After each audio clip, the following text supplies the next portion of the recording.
All right, everybody. Welcome back to another episode of Jorge's Isolation Podcast. Thank you for joining me. To the 5 people out there listening, I appreciate you. And the couple of people who've left some very kind reviews on iTunes and those 5 stars, I really, really appreciate it. Thank you, Mom and Dad. And today, I have a real treat for you all. I have director extraordinaire, writer, Jason Chaet joining me. We're going to talk about his film Seneca, which is going to come out on HBO Max, and it's a beautiful movie. So, Jason, welcome. Hey, brother, how are you? It's good to see you. We're gonna. I'm telling you, we're going to double your listeners. Yeah, that's my from goal. 2 to 4. My goal is 10.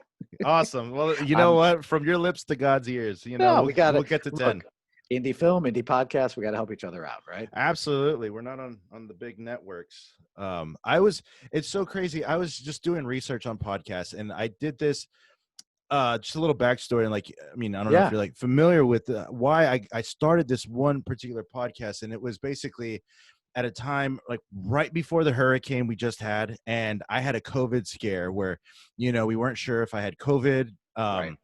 It ended up being just like my yearly respiratory infection that I get with my asthma that triggers every summer. It's every year without fail. Every year I get an asthma, kind of attack, and it just puts me down for a few days.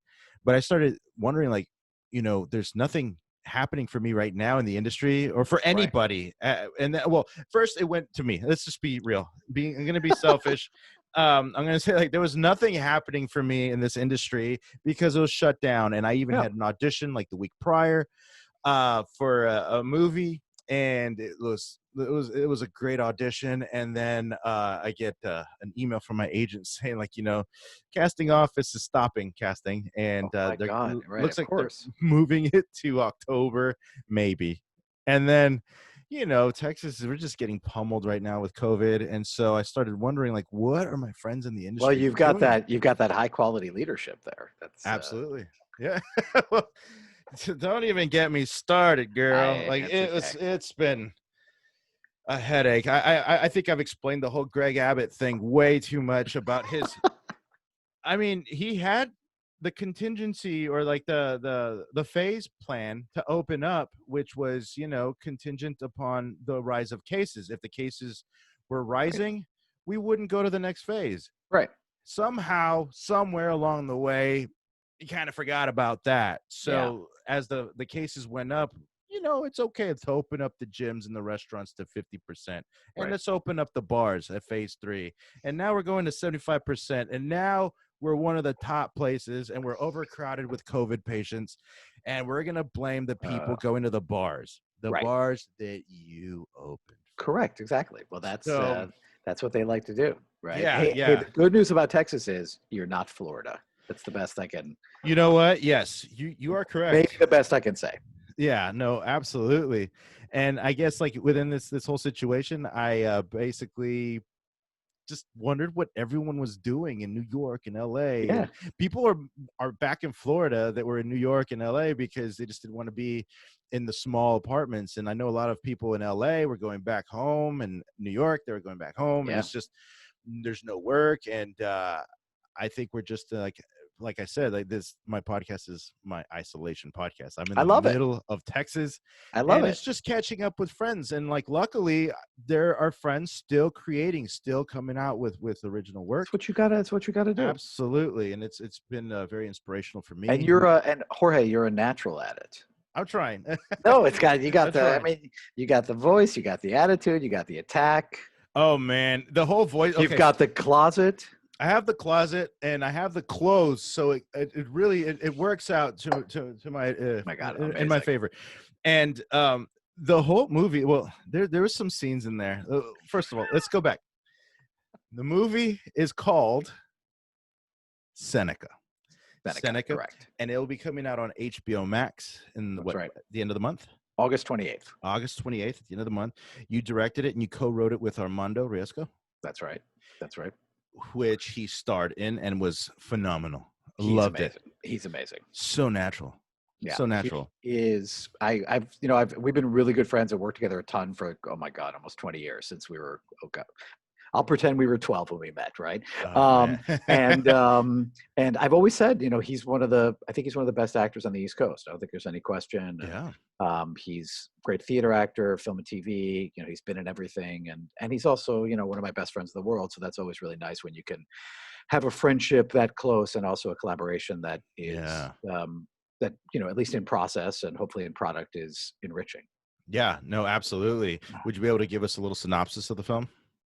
Yeah, Seneca's about a Puerto Rican actor, played by Armando, living in New York City in the aftermath of Hurricane Maria. So the movie takes place late 2017. It probably takes place over about a 2-month period if you include, all the little tiny time jumps. And the bulk of the movie takes place in New York, and it's kind of about his life as an what would you call it, Jorge? Underemployed actor?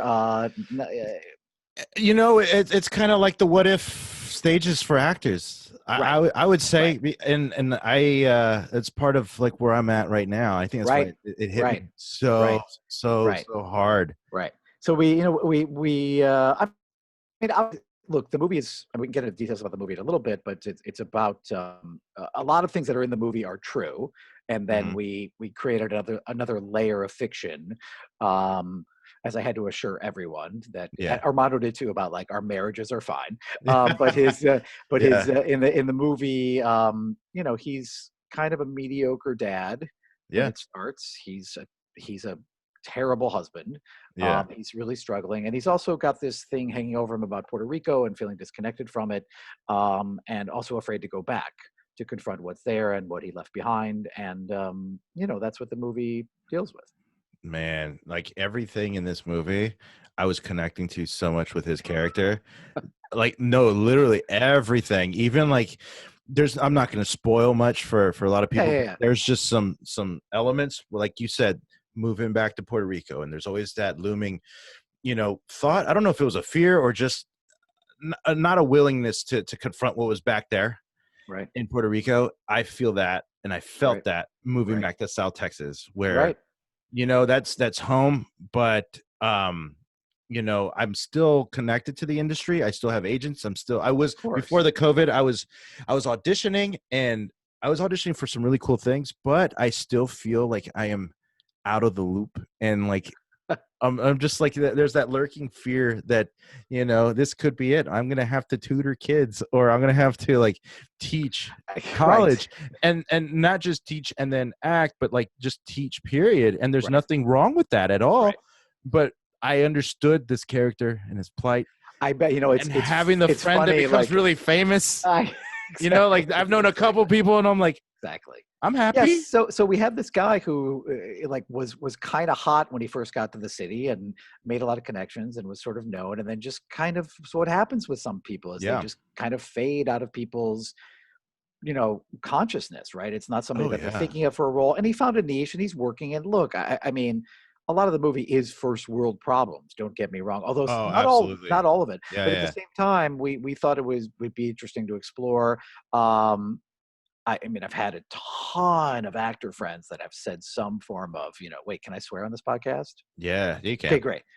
No one listens to this podcast fantastic, anyway. Great. That have come up to me or said to me or emailed me after they saw the movie that are like, fuck you for putting my life on screen. Oh, I bet.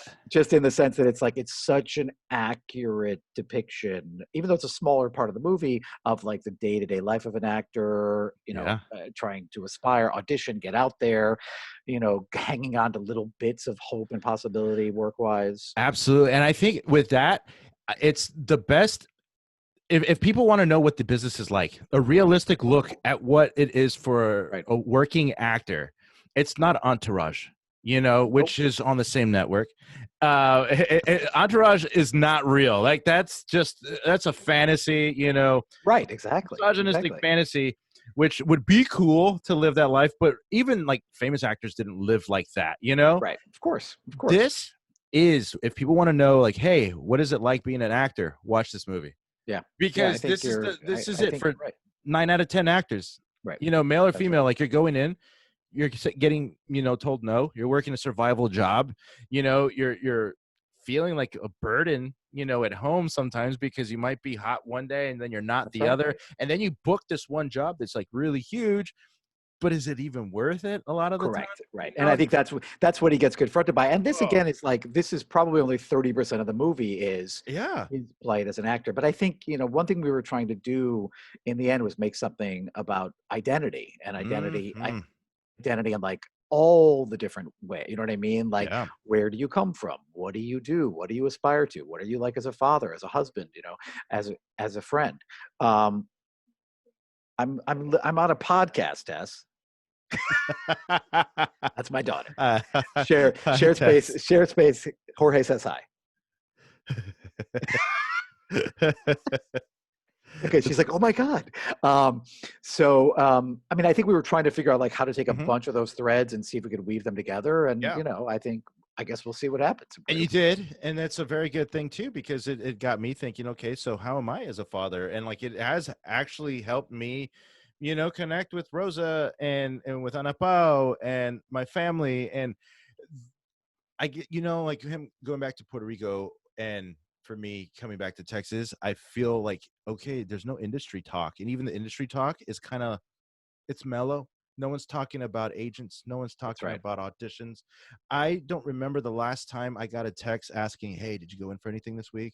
Or, That's right. hey, like this agent doesn't want to meet me, or man, I'm on hold and I'm not going to get it, I or know. someone else booked this. And it's so refreshing, and realizing there's more to life than just the daily grind for actors That's is right. is like a really, that's what I'm saying. Like, this is a good picture. I'll say a picture like I'm from the It's 50s. a picture. It's It's a a picture. picture. I It's a love it. picture. It's it's I love it's wonderful.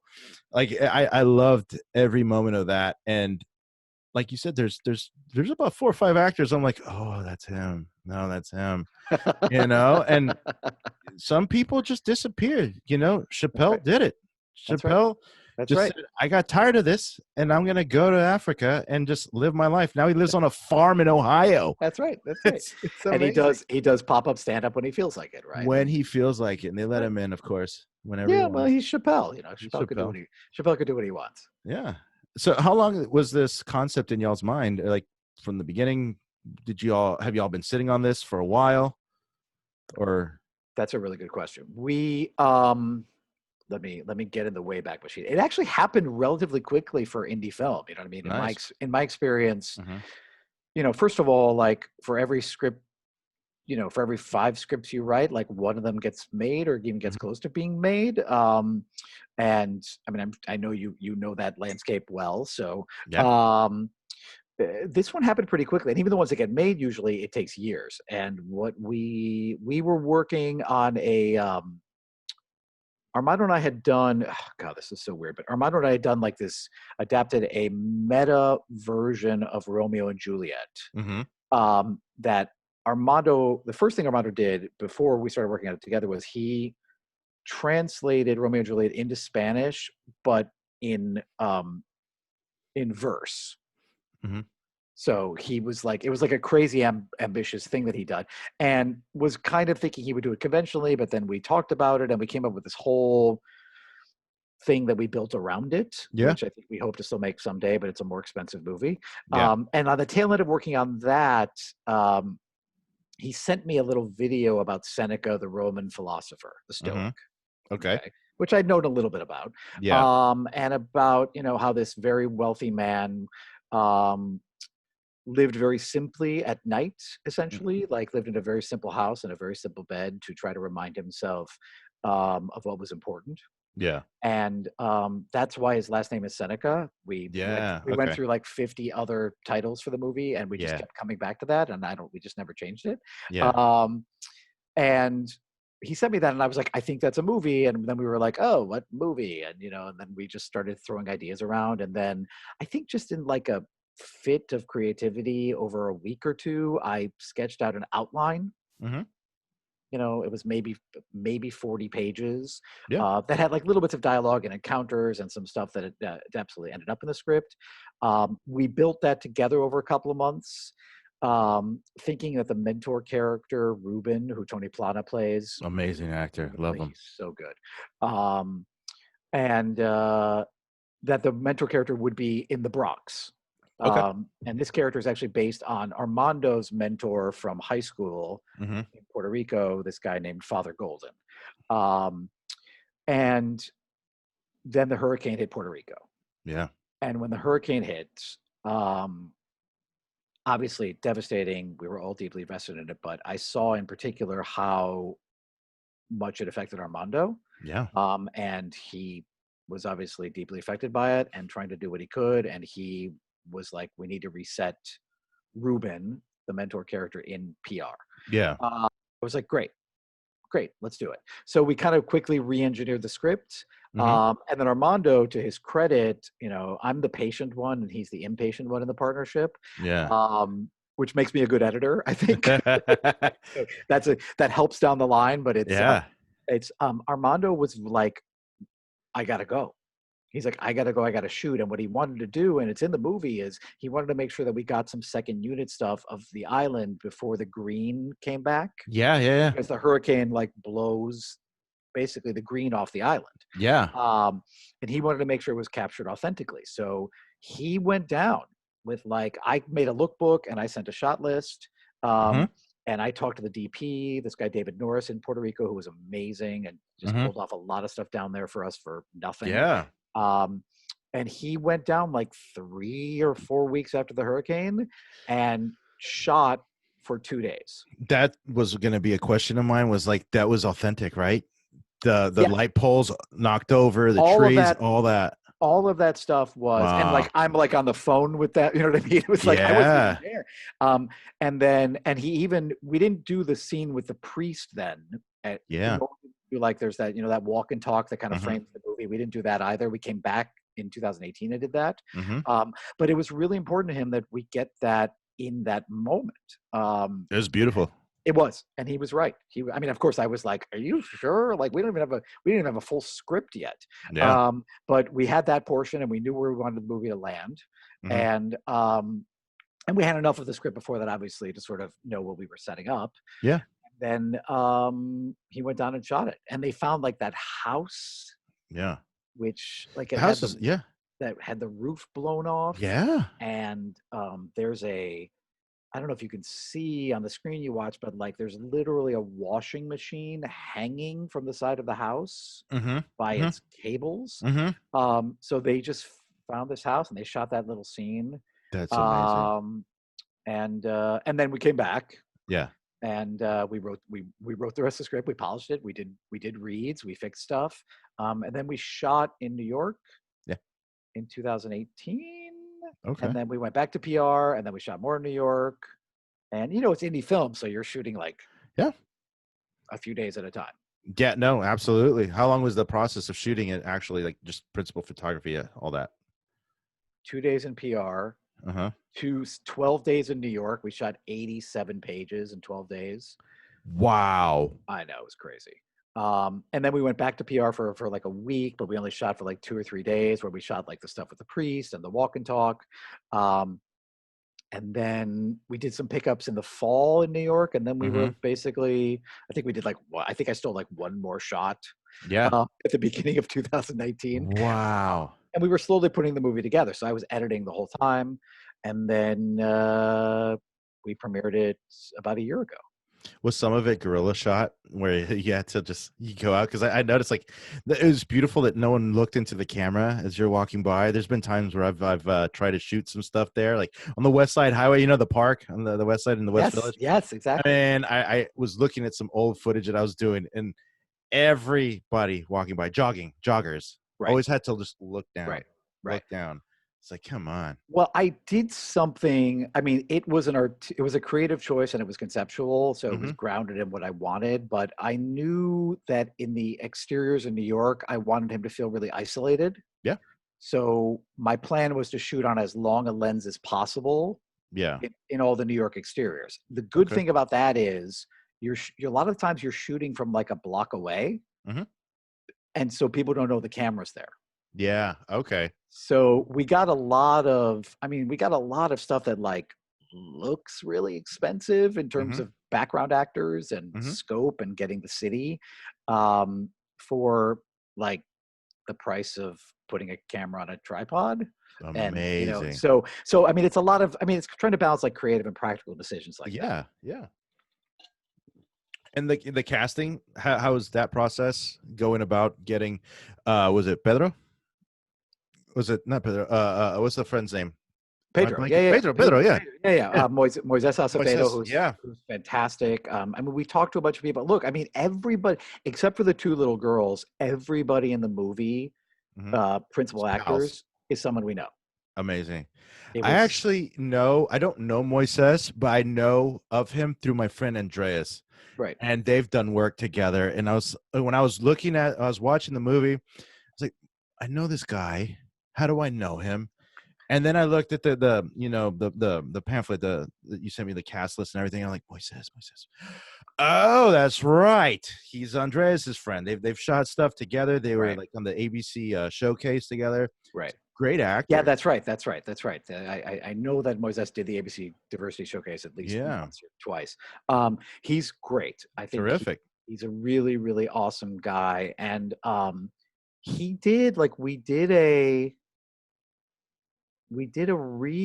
table read at Gersh like in January of 2018. Yeah. And we didn't know him, but Mhm. someone recommended him to Armando, and he showed Yeah. up and he read it, and we were like, Mm-hmm. Yeah. this is the kid, you know. Yeah. And he's the nicest. I mean, he's just like He this seems like it. a sweetheart, good actor. Yeah. Really, I mean, totally like, you know, if we were like, hey, Moises, we don't have, you know, not only do we not have a trailer, we don't have any food. He'd be like, okay. I mean, it's like, I mean, we fed everybody, of course, Yeah. but he was just great. Totally rolled with the punches and was super game, and has been a huge fan and supporter of the film since we put it together. Amazing. And what's been the journey from the film since you finished it? The festival circuit? Yeah, I mean, we you know, we did a little bit of this was I like to give credit where credit's due. It was Armando's idea. Mm-hmm. And as we were finishing the movie and trying to figure out, like, you know, the game, like, where are Yeah. we going to premiere this, and do we need Mm-hmm. to go after one of the big ones, and do we need to be in a market, and like to Sundance or not to Sundance, and to like play that waiting game for 3 months. Yeah. And Armando was like, let's go to HBO Latino, like let's do New York Latino Film Fest, which is an amazing fest, right? But It is. Yeah. it's a specialty fest, right? Yeah. And uh, and his argument, and I think and obviously he was right because it worked out, was like, it would be better to make a big splash there, Mm-hmm.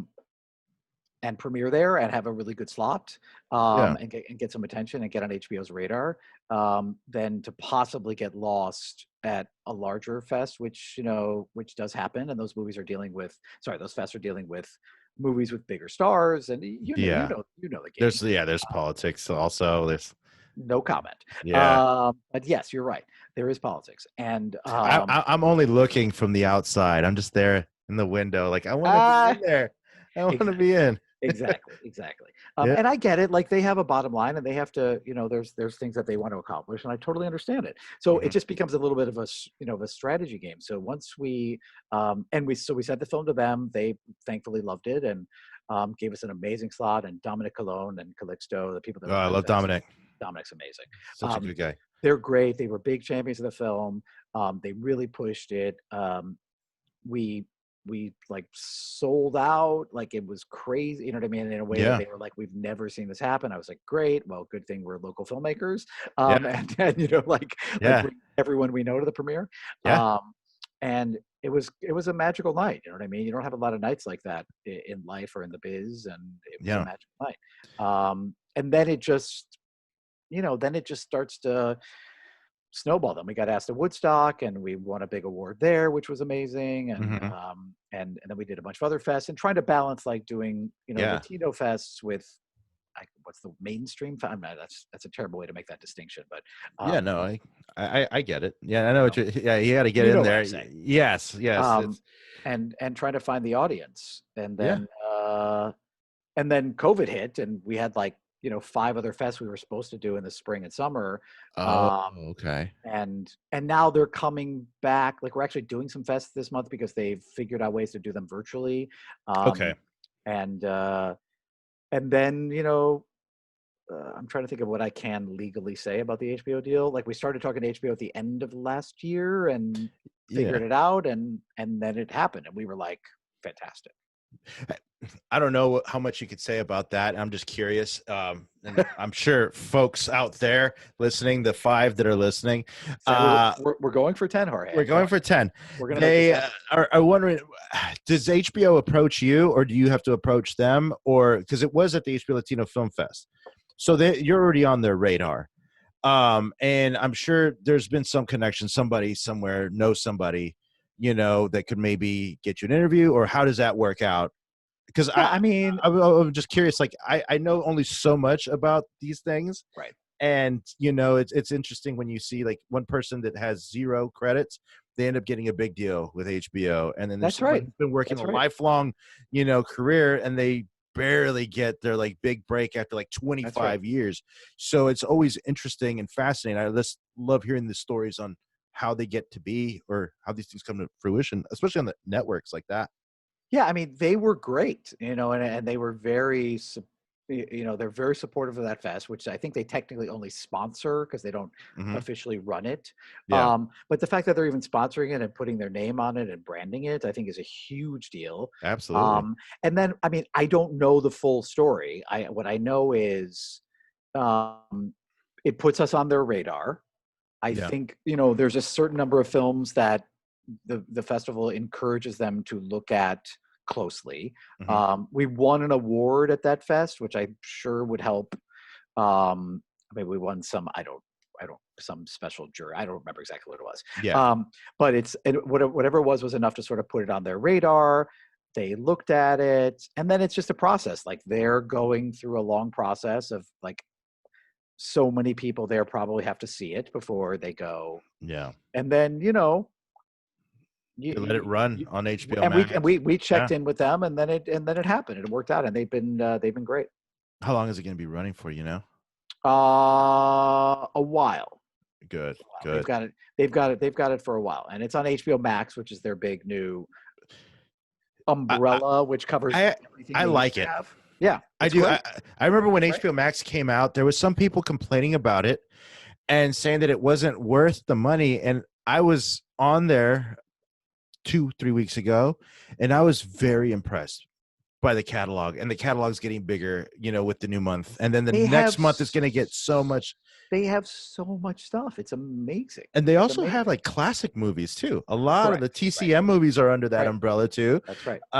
It's really a great network. And I mean, is it going to run like on the actual like HBO channel on Yes, demand, or I mean, okay, all around? theoretically, it Hmm. will. I mean, my understanding of how it works is the main thing that they're getting it for is for HBO Max. Like it'll Yeah. be on there, and Perfect. because I think it's a very high percentage of people now that watch it sort of through streaming. Yes. And the other thing I think people didn't realize about HBO Max is if you have an HBO subscription of any kind through a cable You company, get you it get it for free. free. It's not. Yes. People think it's like an add-on. It's not. It's just Yeah. basically the umbrella for all of their Yeah. services. So it's That's like, how I fell upon it. Was right. I had HBO Go, Right. and It's the same thing. I logged in, and they said no, you got to change it to HBO Max, and I was like, really? So I'm gonna get more? I'm like, nice. So I upgraded that, and I was going off of what people were saying, but people are just spoiled brats. I'm just like, That's right. That's right. we have so many. Like, listen, if this pandemic would have hit in 1998, and we were quarantined at home 1998 with With dial-up with dial internet, up. and just like either satellite TV with those big dishes, that move around, That's right. and just what you had on television, this would have been awful. We're spoiled. We had That's right. Netflix, we have Hulu, we got That's right. HBO Max. That's right. Peacock was releasing for free. They have like their own free thing, and their whole slogan was, yes, it's free. And I'm like, what?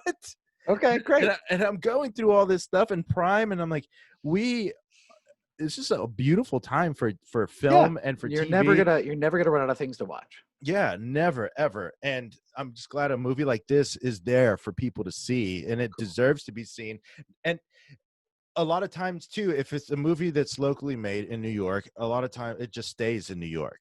Right. And it's so beautiful that this movie is going to be seen not just in New York, but in other Latino communities. Yes. And it doesn't even Yes. have to be Latino communities. You, like I said, if you're just a person trudging through life, I remember I would tell Rosa or other people that there's like this moment in all of our lives. It's like either the mid-20s slump or the mid-30s slump, where you've done something for so long. Wait for your 40s. Yeah, well, I'm there. I'm getting there, and oh man, Sorry.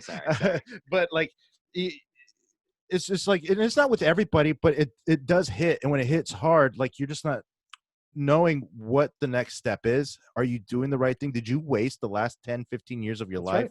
That's at a right. job or whatever it is? So it's easily relatable, not just to the acting or the Latino community, but it does play a beautiful part for the Latino community, because it does show them a lot of things too. It's just like, we have beautiful stories that are not cliche. That's right. This was a Latino story where there's no drug dealers, No. there was no violence. Well, I mean, there's a funny violent scene, but it's justified, and it's just like, it's not narcos, it's not, Right. ruthless kidnappings and Right. like crossing borders, and it's just this is the Yeah. day-to-day life. This is There's day-to-day life. a moment that really touched me, and obviously I'm not Latino, duh, Mhm. um, but You hang out with all of us though. I You might as well Armando be. Armando said I'm honorary. Yeah, I made Armando an honorary Jew years ago, so he said yeah, it's a good comment. amazing. But one of my it speaks to that. One of my favorite moments of the movie is that scene at the Queen's Museum with the globe, and they're Mm. talking, and obviously it's after something big that we won't give away. But Hmm. Moises's character is talking about finally getting the chance to feel like he's playing a human being, Yes. not playing a drug Yeah. dealer, not Yeah. playing a gangbanger. But and like I don't know, Yes. when we shot that moment and he said that line that way, I was like, oh my God, Yeah. this is a really, really interesting moment that's happening. And I think it was really powerful. I mean, for me, and I was like, oh, we have to give opportunity. Yeah. It's a big thing for me in the biz and in Yeah. teaching, is like amplifying voices, giving people opportunities, trying to break molds whenever we can. Um, Absolutely. so And I think this, it's very important. you guys did that, and I was talking to in a previous episode with Jackie Guillen. Mhm. You guys, you should meet her. She's a terrific Yeah. actress. She's Yeah. she was in a play called 72 Miles to Go. And I didn't get to see it. We had just moved, so I Right. wasn't able to see it. But this is exactly what we're talking about. She has been auditioning for 8 years, going in for maids, going in for other things, or being overlooked because she is light complected. So it's one of those Right. things where she's not Mexican enough to play Mexican, but she's too Mexican or too light to play Mexican. You know what I mean? Like, it's just that That's right. weird juxtaposition where it's like you're too white to play Latino, but you're too Latino to play white. You're in the middle, and she was finally given this opportunity, and then COVID shut that play down too Right. soon. Oh my God, that's terrible. And I hope at some point that play can come back, but it's just one of those things where it's like, this movie and that play are opening up different stories that are Yes. just not cliches. Like, it bugs me that there's so many cliches still being played. And yes, I get it. Like, Well, I we're think, gonna feed into that. look, people have, people want life to make sense, and for life to Yep. make sense, they want to put everybody in a box, and it's like Mm-hmm. that's not life, and that's not right, and that's not what should be done. And I think, look, long overdue, Mm-hmm. or maybe there's been some slow change happening over the decades, but Yeah. conversations about casting, Yeah. and why people like all these, sorry, I'll probably get in trouble for saying this, but like all these dinosaurs in and around the business who think certain roles need to look a certain way. And I'm like, Man. no, like, what are you Yeah. talking about? You Yeah. don't have to look like this to play X kind of role. That's bullshit. Sorry. Yeah. No, I agree. I totally agree. I have been fortunate enough to where I haven't been in that position a Right. lot. I've been very fortunate enough, but I've seen it, and I've been in auditions where I'm like, I don't want to book this. Like there was one particular situation where it was for a series regular, Right. and it would have been huge, like one of those life-changing Yeah, gigs. yeah, yeah, totally. And they wanted me to play like that cliche, stereotypical Mexican. Hey, no, sir. Oh, hey, like that. And I was thinking about that whole audition, and I'm thinking, you know what? I'd be happy not booking this. If I made 35,000 an episode for 22 episodes, that money would not make me happy. Right. I mean, it would solve a lot of problems, but I would be Right. miserable going to work every day. And jobs like that could potentially just pigeonhole me That's into right. That's right. that character forever. And I mean, it wouldn't have been worth it. And I'm glad it didn't go through, and I didn't That's book right. it. You know what I That's right. mean? And it sounds crazy. Like if people are listening, like how much money could have potentially been made. Yeah. It's just like that the video game thing. Yeah. In the movie. I got a story, and I'm telling you, like this movie is like I'm sure you were told this happened to a lot of people. I was at a voiceover audition.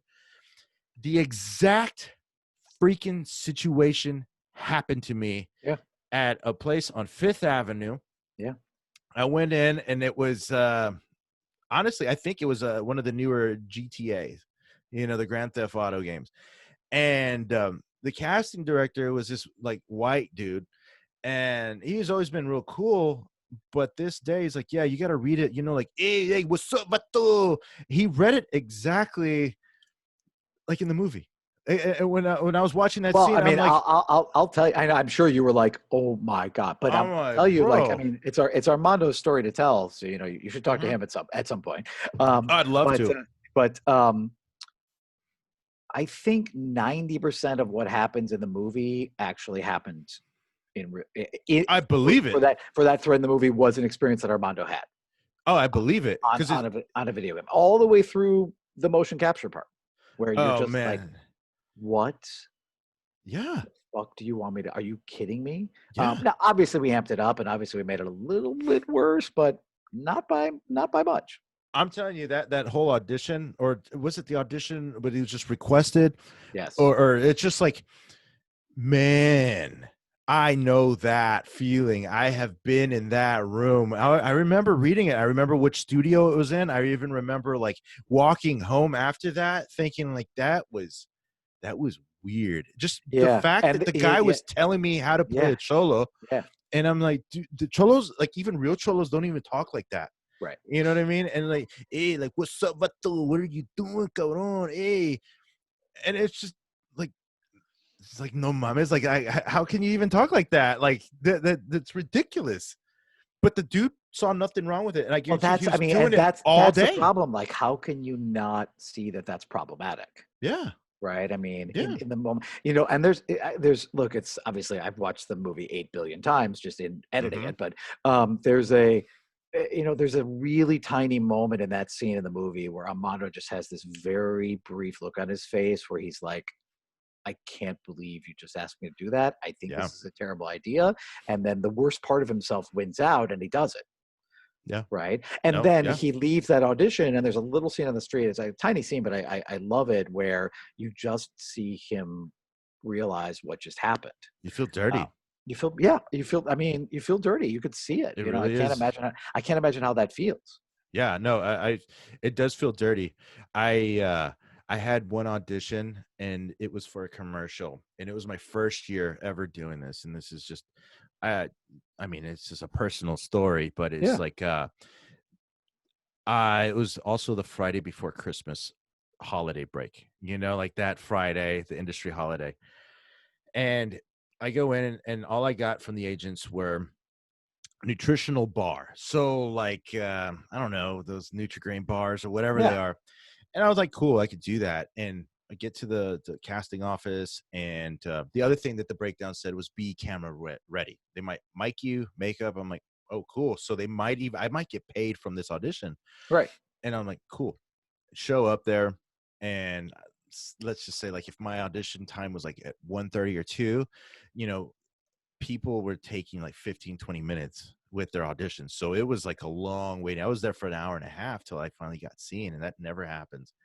And so I was wondering what was going on. They called me in, and of course, they had the whole studio. They had the lights. They had an actual camera. They had a makeup person. They're just, I don't really do makeup much. Just, You look great. You look yeah. great. Actually, these looks. You showed up camera ready. I'm just a pretty face, as I always say, and they just powder me down, and because I get a little intense, and the whole premise of this was about uh, bullying overweight people. And they're asking, like, if I'd ever been bullied when I was little. And there are like jokes on, usually with commercial auditions, they have the lines, like the sides on a board right next to the camera, so you don't really have to memorize stuff. Right. But they had pre-written fat jokes. They said, write those down or read them out loud, look directly into the camera. And so I read them, and I'm thinking, like, man, what is this? What is the point of this? And they asked, like, how does that make you feel? What? And yeah. And I said, it's real stupid. I don't like it at all. And they said, were you ever bullied in your life? And I was like, I got teased when I was little. I mean, I lost a lot of weight. I got in shape for football throughout, junior high and high school, and I was lifting weights. Like, it was really a big thing, but I was a chubby kid. So I reverted back to my natural self. You look great. Exactly. And when I was little, I got bullied by my cousins a lot. And they would say just, hurtful things. They wanted me to repeat like those things, like get into it. And like an idiot, I'm new to the business. This is like my first real year of doing this. This was like my first year. So it was like 2014. It was at the end of 2014. And they said, just say that, like say titties, like, oh, or like you're fat. And how did that make you feel? And I was like, you know what, these words, like, I feel like this is what I said. I was like, I feel like a balloon. And their words are less like a tiny little pin. Right. It's just a small thing on this big thing, but this small thing can just pierce me and take out all my air. And like, I started like kind of breaking down, like crying a little bit. And at that point, they're like, okay, thank you. And I walked home. Welcome to showbiz, right? Yeah. And I walked home from, this was like off of 14th Street. And I didn't know what hit me. And I was so new, and I didn't know that I could have called my agents at the time. And I couldn't, I don't know. It was like an ego thing, or I don't know. I just felt really humiliated that happened. And I didn't know that, of course, my agents would have had my back. My agents would have called this company or the casting office, and they would have said, like, what the hell? I just didn't think that I could do that at that time. Right. And I waited for like 3 weeks to hear back something. And then they said, oh yeah, they might pay you for this. And I was like, oh, cool. So maybe there's an upside to this. And then a week later, like, never mind, it fell through. And so it blew my mind that I had to go through some weird audition like that. And people don't understand some of the audition situations that we go through as actors. And, it's not the casting couch, it's nothing near that, but there are some humiliating things that actors do. And to think that there's much worse than that has happened to people. That's right. Blows my mind, and it's awful. Yeah. And I also think, look, I'm sure there will be people that with any movie about an artist or an actor that dismiss it because they're like, oh, that's not a real job, or blah, blah, blah. But the point is, representation matters. Yeah. And when these are the kind of roles that people are being asked to do, and that's a projection of someone's culture, their race, their ethnicity, their religion, their body type, anything. If they, if bald people were terribly sensitive, you know what I mean, we would be like, what are you doing? Yeah. But I think that the representation is really, really important. It is. And Absolutely. I think when you see someone struggling with how they should represent who they are, and their tribe, right, for lack of a better word, maybe, I think that's a really interesting thing that everybody can identify with. I don't care if you're not an actor. Yeah. Well, I it's think like it that. helps, but I don't think No, I don't think it matters. absolutely. It's like the guy from Psych who Right. Rode. It's Yes. Rodriguez, and he was Yeah. afraid to use Rodriguez because teachers told him, "Don't do that." You know, like Right. you're going to get more work as Rode because you look a certain way, because you Right. are light complected, you look like a white dude. You know, just go by that. And man, I've been around people in this industry in the infancies of their careers, where it's Right. just starting thinking that they need to change their name to something else. And it's just like, if you're going to change your name, it's because it's a very, very personal thing, you Right. know, but don't do it because you think it's going to get you more work. Do Right. it because that is who you are. Right. That is where you're coming from. And, you know, you don't have to be, you know, Charlie Sheen or Martin Sheen. You can still That's be right. Estevez. You know what I That's mean? right. Now That's it's, right. we're in a That's right. different world now.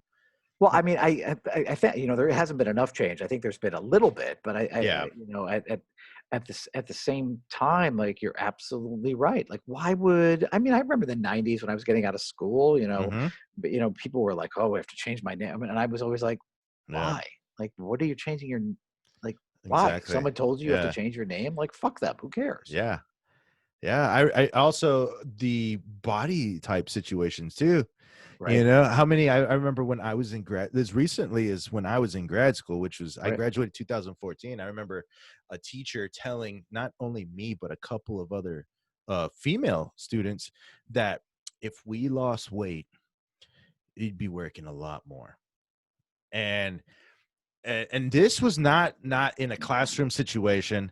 For me, I'm like, whatever. I'm happy with who I am. And actually, a classmate's father, my friend Rafael Albaran, his dad, he passed away, Mm. but he went and watched us in a show at the new school, and he told me after the show, he's like, brother, never lose weight. You're gonna Yeah. work so much if you just stay and be who you are.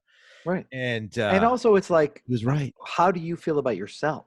Oh, I feel great, Exactly. That's the that's the point. It's man. like it doesn't matter, but people Yeah. have, you know, people are really judgmental and people Hmm. can be cruel and people are lazy and people are scared, Yeah. you know, in terms of how they categorize things. Hmm. And they think that, you know, in terms of culture that audiences can only absorb so much, and I think that's why stereotypes get trafficked in, you know, Yeah. so commonly, and they don't need to be. Audiences are not that dumb.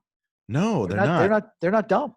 No, and that's one thing a lot of people don't understand, and it's still to this day. I just don't get, like, where we need to tell the audience, well, how to think. Right. No, the Exactly. audience can think for themselves. You kind of Exactly. guide them. They're gonna Exactly. enjoy the show. That's right. And audiences are desperate to put the pieces together when they watch something. And if you give them Exactly. like that's how people watch stories. They Yeah. put the pieces together. And that's one of the things about Seneca that I really like is what I was saying about how you can relate to it no matter where you're at. Cool. And I was talking to a friend before this. I was out and about running an errand, and he's not in the business. And you know, his movies are just an escape. And Yeah. one of the things he's like, I don't want to have to be guessing and figuring out what happens next. I want to enjoy the movie. I want the movie to guide me. I want to be entertained, but I also want to be told a story. And that's what this movie does beautifully. Like it Thanks. checks off all the boxes. All the boxes are checked off with that. And it flows beautifully. And it's shot. Oh man, I remember the first few minutes of the movie. A friend of mine, Danny, who was on the first episode, he had seen it. He loved the movie, Oh, cool. and he wanted me to tell you that. Oh, cool. And Thanks. I texted him. I was like, "Man, this movie is shot beautifully. It's just so clean. I loved it. I Thanks. loved it. So clean." Thanks, man. Yeah, we had a it was a beast, you know what I mean, shooting that amount in a short amount of time. And I mean, this is like the second time that I've Yeah. probably made like a $3 million movie for $160,000. But Amazing. it's hard. It gets harder. But we had a great. It was interesting. We had a great DP named Meg Kettle who shot all the New York stuff, and then David Yeah. Norris shot in Puerto Rico, and then we did a little bit of second unit stuff as well in and around the city. But we got really lucky. We shot on an Alexa. We had a really I was gonna ask like you what camera you had. Alexa Classic. It's Um, beautiful. it looks, yeah, no, I think it looks, and actually in Puerto Rico, we shot on a Sony AS7, I think it's called. Yeah. So we shot on different cameras, but we made it work. And I think it looks good. No, it looks great. I think we just shot on a Sony AS7. So surprise, Rosa and the baby and we have started shooting a little series of shorts Oh, great. based off of our move back down here and Oh, figuring great. I out love it. life. I can't wait to see that. Yeah, it's we have a rough cut of the first episode, so it's looking good. But those Amazing. AF7s are nice. Yeah, no, it turned out really, really well. And and I wanted the movie to have like distinct personalities by act. So there's kind of like the Yeah. beginning is kind of what I call the Upper West Side act, and then there's the Mm. Queens act, and then there's Puerto Rico. Yeah. And so they have distinct looks, different lenses, obviously, like really long lens outside in New York City, and tried to go with wide lenses as much as possible in the interiors of New York City just to Yeah. distort it.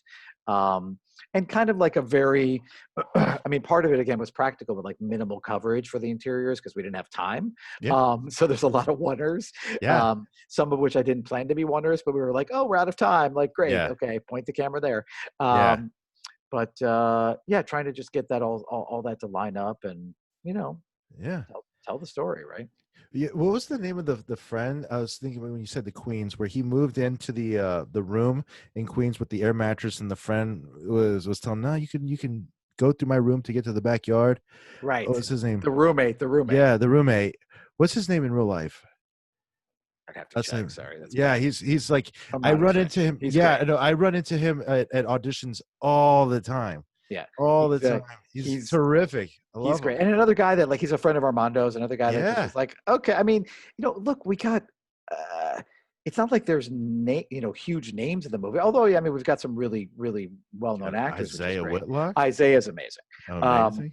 But like guys like the guy who played the roommate and Yeah. and like Emma is awesome. Yeah. And Francesca Curran, who plays like Yeah. Emma's partner in crime at that HBO scene. Studio. That scene in particular, I had a moment like that too. That's what I'm saying. I did a spot for some medicine. I don't even remember what it was. And this one I booked. And my line was enough. Enough. Enough. Enough. I had to say enough a million times. And I was like, that gave me PTSD, that whole scene. I bet. Oh, man. It's brutal. And again, I think people that are not in this game are like, oh, it doesn't matter. It's like, well, no, it's like it's a lot of work. Oh, man. And it can be intense, and you're really on the spot, and there's a lot of pressure, and then when you throw in the whole like, I mean, she says that thing about about our country is treating you, and he just Armando has this priceless look on his face about like he says I'm from Puerto Rico, and she's like, oh, it's so sad how our country's treating you, and he's like, he's just got this look on his face like, what do I even do right now? And then to have to work with people that have the conception of you, aside from the fact that Emma's hilarious. Emma's character's like will not give up on the fact that she's convinced he's Cuban. He's like, I'm not Cuban. So that's, I mean, we had a lot of really great, I mean, like Ray Verda, who did Ray Verda, yes. I mean, he's playing like, a sandwich. I need a sandwich. Yeah. I mean, like little, I mean, I feel really lucky to have friends and run in circles with people like that, but also like to have a guy who's done like, I don't know, 13 Broadway shows, 13, and he's willing to like show up and with his own cart that he brought. It's amazing. And be that's like, an actor preparing. Wow, he's, we started shooting with Ray, and Armando came over to me. He's like, dude, Ray is in it. we were like almost worried about him because he got a little too method. Where I was like, Ray, you coming back? You gonna be okay? But he was great, and really a gift to have people like that. And then Isaiah, oh my God, Isaiah. Oh, he was terrific. Yeah, that's such a good movie. Then the little girls, were they friends, or did you have to go through casting? No, Sig de Miguel, Sig de Miguel, casting director, and Steven, they cast the girls because those were, it was tricky. You know what I mean? We needed a little girl, Claudia, who ended up playing, and I think she's amazing in the film. And she had to be bilingual, and she had to be effortlessly bilingual. Yeah. So we had to kind of buy that she was living in the city, but also her Spanish had to be really, really good. And Yeah. both Claudia and Vanessa, who plays the older girl, Shirley's daughter, in the movie, not real Yeah. life, they they were great. So Sig and Steven found those girls, and Amazing. we did sessions with them, and that was a little bit more of a traditional casting process Yeah. compared to the rest of the movie that was like emailing people. Yeah. Um, Even got Gergis in there. Kyrgyz is in there. Yeah. So the story behind that is Armando and I met working for HBO Uh-huh. uh, a long time ago when HBO was running the U.S. Comedy Arts Festival. Mm-hmm. Um, and we did a bunch of stuff for them. We went to Aspen. We did this thing. And in the first year in Aspen, Kyrgyz had a scene in the thing that we were doing because they were working to develop like new writers and Yeah. all this stuff. So we met then. Armando and I met then, and we also met Kyrgyz at the same time. And obviously, like we're kind of in touch over the years. And Yeah. then we had this scene, and we were like, "Let's email Kyrgyz and see if he wants to play himself." Yeah. And he, of course, was like totally into it. That is awesome. Because Yeah, he looked like he had fun. oh, he was having a blast. He was like, oh my God. He was like, can I add this line? Can I offer him some Coke? We were like, Yeah. sure. You want to And do some coke? yeah, it was so funny. Yeah. And he was, and what else? Oh, he was, he wanted to, he's like, can I bring my dog? And we were like, I don't think we're going to have time to deal with the dog, but that would be hilarious. So we ended up not doing the dog. Yeah. But he was great. Yeah. No, that it was terrific seeing him on there, and playwrights can act too. Playwrights can act though. They definitely can act. He acts a lot. He's a genius writer. But Yeah. he acts too, and that's another moment in the movie where it's like when he realizes that, you know, casting is telling people of note that he's not available. Oh I was man, yeah. like, See, that's part of the business that I've often wondered about, and like how close it gets. And I've had situations where I've been reached out to by my casting, and they say, hey, you'd be perfect for this part, it's for such and such network, and this actor is going to be heading it up, and it's going to be awesome. You'd be perfect for it. You read the breakdown, it could even say exactly bald guy, kind of stocky, glasses, beard. It could say that, and it could even like go down to is like the first name kind of starts with a J, last name ends with A. It could go with all of that. And then weeks go by, I crush the audition, and weeks go by, and then you see who gets cast. It's like, right. oh, they're nothing like what I got cast, but they also have a huge following. That's right. So it's just That's right. That's right. yeah. What's your Instagram following? Exactly. Or it's like whenever I'd go in for a series reg audition, Rose is like, do you think Josh Gad has been seen yet? Right. Exactly. I wouldn't compete against Josh Gad. Exactly. Or would I? Well, I mean, the problem, look, I on some level, I get a lot of that stuff. It's a business. I get. You have to get people to see it. I get that. You got to get people to see it. To. It is a very, for good or ill, it's a very starfucker culture. It is. And also like those people are really talented. There's nothing wrong with that. But I think the hard part is you and like 20 other really great actors are getting super close on something like that. And then at the last second, they make the deal with the star and none of that mattered. Yeah, because then they go and do a huge movie and then scheduling, and then boom, they bring me back up. I'm still waiting. That's right. I'm still waiting for my shot. You're still waiting. I mean, I think that's something that people don't realize is like for every person that blows up, there's like 10 people that are probably pretty close to equally talented who it just didn't work out in the same way. No, that's absolutely true, which goes back to what you were saying earlier about like the talented people that you're seeing on there that you wouldn't normally see. There's a huge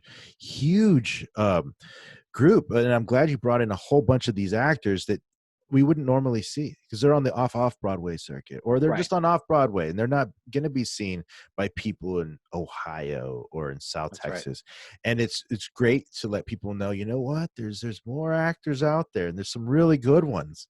Really right. good ones. That's right. You have a great film. What do you think Thanks, man. the future is going to be for the industry? Because you've made your Whew. film, you did it, you shot 87 pages in 12 days. Do you think that now That was moving just the New forward, York section. that was just the New Um, York section, and then you yeah. shot the Puerto Rico stuff in 2 days, and then you went back for what, 2 weeks? Right, right. No, not Oh two wait, weeks. We were there for like a few. We were there for maybe I don't know. Was I there for 4 or 5 days and we shot for two? I can't even remember now. But it was. yeah, I mean, we shot the priest scene again. I don't want to spoilers, but that was one day. I mean, that's yeah, a big dialogue heavy, like 27 setups. yeah, Scene between him and the priest. So that was a full day. So we actually yeah, had a little bit. We had time that day. yeah. So What's the future of the industry? yeah, like, 'cause you made a movie, you made a feature, you've made other movies. What do Right. you think, how that's going to change? How is that going to affect your filmmaking moving forward, or will it change it much at all? You know, or what do you think? I mean, maybe a little. I've kind of. I think the arc in the movie is similar to my arc, not in terms of plot, but in terms of sort of going. I thought I was going to be doing this at the age of 18, and then I Hmm. realized that actually I'm going to be doing a lot of things. Yeah, and that's and I think that we speak about identity as a major theme in the film. Um, that's something that I think is really important to me. I think in the end, it's become more important to me to define success in my own way, and to be a mentor yeah, um, in as many ways as I possibly can. Most critically to my daughter, yeah, and then other success, creative success. And not that there's anything wrong with people that define success in more conventional terms, yeah, but that's something for me that is really, really important. In terms of the industry, yeah. everybody's going to be, everybody's going to learn indie filmmaking pretty quickly D- because I only saw you 10 post that on people on a Facebook. crew. Yeah, I saw you post that on Exactly. Facebook. It's like everyone's gonna get a crash course in indie filmmaking, and I think that's like, I had a couple of friends that I was speaking to. I brought on my friend Josh Kennedy, and then I have another friend, Bray Brown. They're young guys, and they're in their mid-20s. Right. They're out there just doing what they have. Like, Bray started creating. He made this thing called cinematic nothingness, where he was Mm. by himself during the quarantine. He had a camera and a reflector. That's all he had. And he just started Yeah. shooting stuff. Now, since it's opened up a little Yeah. bit, so there's like 2 or 3 friends. They have a little bit of gear. They're starting to do stuff like that. And my friend Josh Kennedy has always done this kind of guerrilla maverick filmmaking where he gets features. Yeah. He's been making movies since he was 5, but kind of like the classic monsters, Yeah. Yeah. Yeah. Hammer Great. film types of But stuff. that's good. That's good stuff. And I was telling him that's the future, because Yeah.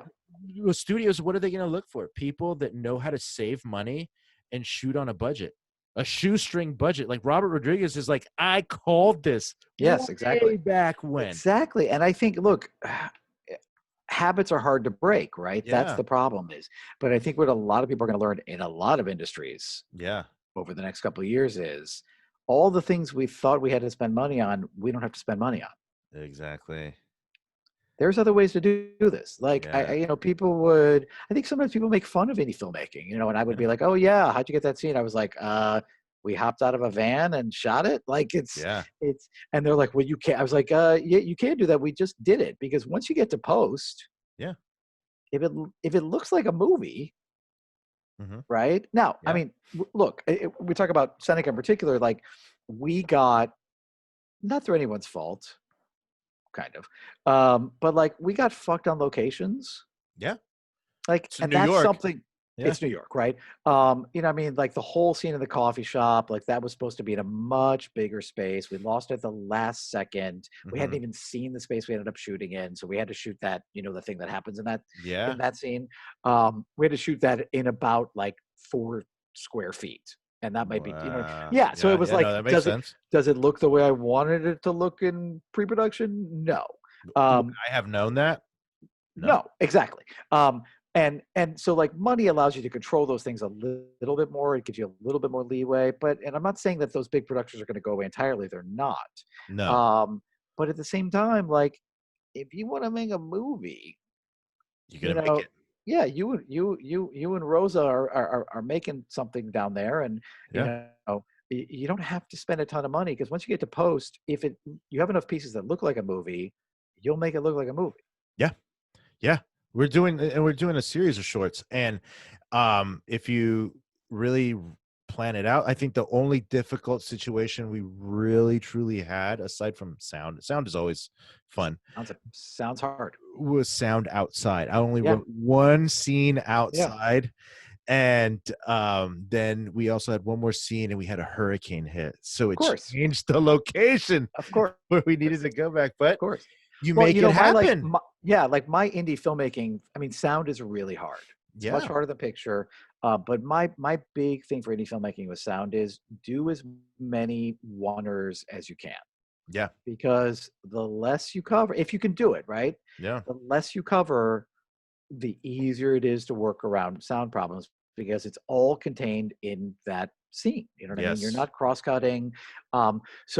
Again, I think you can make creative and practical decisions that line up well with indie filmmaking. yes, No matter what, sound's going to be hard. We actually, ironically, had more problems sound-wise with interiors because yeah, of things we couldn't control. yeah, yeah, You know, like giant refrigerators that couldn't be yes, turned off, or like yeah, things like that. Because in indie film, like everyone's doing you a favor, and they're like, okay, yeah, you can use my place for a day. yeah, Um, so you can't ask too much of those kinds of situations. Like, yeah, can we turn off your giant refrigerator? yeah, Oh no, we can't. That's completely understandable why you want to keep all of your food. Okay. yeah, So it's just stuff like that. yeah. But I think there's going to be a move towards more, for lack of a better word, guerrilla filmmaking. Yeah, and it's going to be very interesting to see what kind of work comes from this. I think, Right. people like you and people like the my friends that I named, but even like little, I guess it was Hit Record Joe, like a mini studio, or I don't know what it is. Joseph Gordon-Levitt's place, Right. like Yeah. Yeah. Yeah. they try to do that. I think that's going to be a bigger thing. And Quibi, Yes. short form content. And Yes. guess Short form what? content. People they're gonna head toward that direction. It looks like that because our attention spans are shrinking That's right. That's right. And rapidly. I hope places like Quibi can get enough of a hole. I know they're struggling right now, but I hope that they can get a little bit of a hold so that they're not so star dependent. Because I think actually Yeah. that kind of content, I think when you get some people that are not known, I bet you'll get some really great outside the box thinking. Yes, that's what worked for YouTube. It's true. And now they're That's trying to knock YouTube off. that's right. That's right. And I mean, who knows if that business model is going to work? We don't really know. We You don't know, know. the other thing I'm hearing is that studios and networks really want self-contained property. Where like they actually want to be on stages. They want things that can all be done Yeah, on a stage so that they can control the they can environment. control everything. Right. So, Absolutely, and that makes but total sense. but shooting on location with small crews, I think will still work. But you're going to have to stay Yeah, with interiors, and you got to control the environment at least you for a have while. to. Whoever's walking on and off set. Exactly. It's such a weird time, this COVID stuff. It's weird. It's weird. But you know what? It's so And weird. I mean, the tough thing for you is going to be the good, what I would call a good problem is like in the next year you're going to book something Mhm. big enough, and they're going to ask you to go in a bubble for 3 months in Atlanta, Yeah. and that'd be great, but then it's like your family, like that's gonna Yeah. that's gonna be hard for a lot of people. It depends on how much I get paid. I don't That's think Rose true. is gonna miss me at all. Well, I run the scenario by her all the time. I was like, okay, so what if I book the series regular? You right. know, this is always the series regular seems a little bit more attainable in a weird way. Why But not? You got to vision board that shit. I do. Oh, yeah, I do. I have a big truck. I got the house and a barbecue pit. That's really what it is. And I got my weight set in the garage, so I'm almost all Perfect. there. Perfect. But I always say like, okay, so what if I book it and it's in Vancouver, Right. or Toronto for 6 months out of the year, and her first thing is always, how much you getting paid? And I'm like, let's just say $30K an episode. Bye. Bye. Have fun. Your bags are packed. We'll go visit you. You can fly us over. That's right. That's what Zoom is for. Yeah, exactly. Yeah, but it'd be hard for you. You miss them, and you know that is absolutely that's a lot. I mean, I could tell you that what Armando and I are trying to do now about like lining up potential future projects is we're trying to think of them in different tiers in terms of time. Yeah. So like something that is reasonable to maybe pull off within the next 6 months to a year, and then something that would be beyond that, and then something even beyond that. So we're trying to stack, development ideas. That's amazing. Yeah. I mean, and who knows where it'll go, but there's some things that we're thinking about that I think are realistic to do within a year, and then something that I'm like, that's gonna be 2021, 2022, and then there's like another project that's like so big that we're like, that's a 2024, and we're gonna need a lot of money. But that's what you do, is you develop too much stuff, and then maybe one of them gets made. Absolutely. Yeah, it's one of the things I've been thinking about a lot here in isolation from the rest of the world, and knowing the talent that came from here is very good, and the talent that comes from here tend to come back to visit, and it's already started happening where people that have left the valley, the Rio Grande Valley where I'm from, they go to LA or New York, and they make a name for themselves. Like I'm very proud of the area where I'm from, and it's overlooked in terms of like the amount of talent that comes out of here. Just so surprising, where we're not, the way I explain this place is like it's not Texas, but it's not Mexico. Like we're just in this little bubble on the southern tip of Texas. Like obviously, like we're not Mexico, but we might as well be, because it's night and day from one side of the river to the next. But then we're also not Texas, because no one really wants to claim us. That's why Good Morning America was saying, oh, that's a good thing that Hannah hit, in South Texas, because nobody important lives down there. Oh my God.